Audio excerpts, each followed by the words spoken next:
खुद ही को कर बुलंद इतना कि हर तकदीर से पहले खुदा बंदे से खुद पूछे, बता तेरी रजा क्या है। आपने देखा कि किस तरह से, आप लोगों ने देखा बच्चों वीडियो ये पूरा।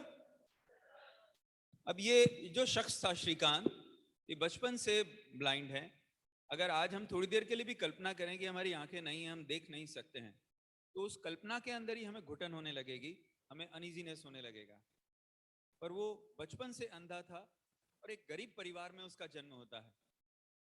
और यहाँ तक आप कल्पना कीजिए कि उसको ये सलाह दी जाती है उसके पेरेंट्स को कि इसको आप छोड़ दीजिए, इसको अनाथालय में आप डाल दीजिए, क्योंकि 2000 रुपए मंथली तो उनकी इनकम है, वो कहाँ से ऐसे बच्चे की टेक केयर कर सकते हैं। लेकिन पेरेंट्स के लिए बच्चा कैसा भी हो, वो उनके जिगर का टुकड़ा होता है और वो अपनी तरफ से बेहतरीन कोशिश करते हैं कि हम उसकी कैसे अच्छे से अच्छे परवरिश कर सके, चाहे वो गरीब हो या अमीर हो।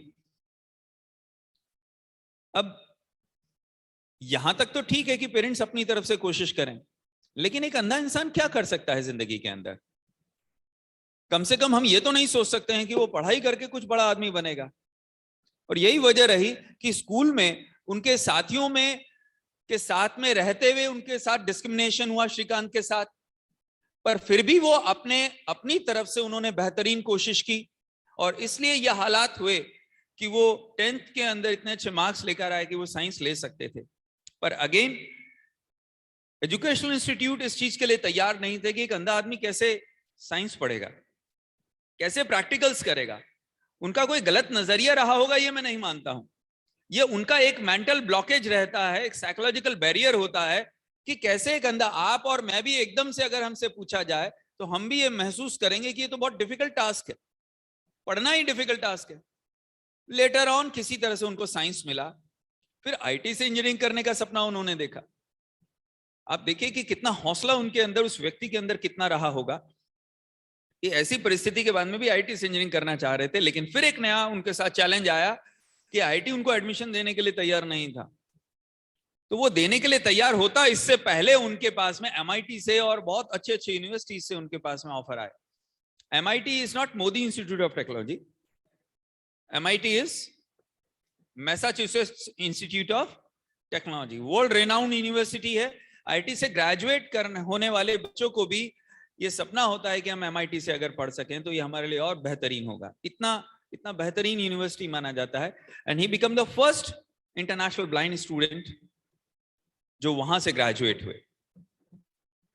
अब हम श्रीकांत को जानते नहीं है, वो हमारी फैमिली का मेंबर नहीं है, हमारे दोस्तों में नहीं है, वो उनके होर्डिंग्स नहीं लगे होते हैं, इलेक्शन में कैंपेनिंग नहीं करते हैं, वो चीफ मिनिस्टर प्राइम मिनिस्टर नहीं है, पर वो एक ऐसा शख्स है जिसकी जिंदगी के अंदर उसने जो संघर्ष किया, वो संघर्ष इस 5 मिनट के वीडियो के अंदर देखकर भी हमें इंस्पायर करता है।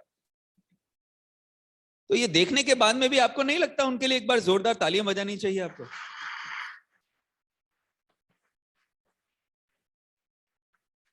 बहुत सारे बच्चे हमसे ऑनलाइन में भी जुड़े हुए हैं, कुछ बच्चे ऑफलाइन में नहीं आ पाए हैं, वो ऑनलाइन में जुड़े हुए हैं, वो भी अपने घर पर बैठे हुए अपने पेरेंट्स के साथ में इस सेशन को अटेंड कर रहे हैं। उन्हें भी चाहिए कि हमें अप्रिशिएट करना चाहिए ऐसे लोगों को, क्योंकि ये हमें भी एनर्जी देते हैं। खुद ने तो उन्होंने किया ही, लेकिन हमें भी एनर्जी देते हैं। ऐसे लोगों को रेस्पेक्ट करना, अप्रिशिएट करना हमारी ताकत बनती है। अब आप लोग जिस तरह के चैलेंजेस से आप गुजर रहे हैं, आप अपने चैलेंजेस को उनके चैलेंज के साथ कंपेयर करके देखिए।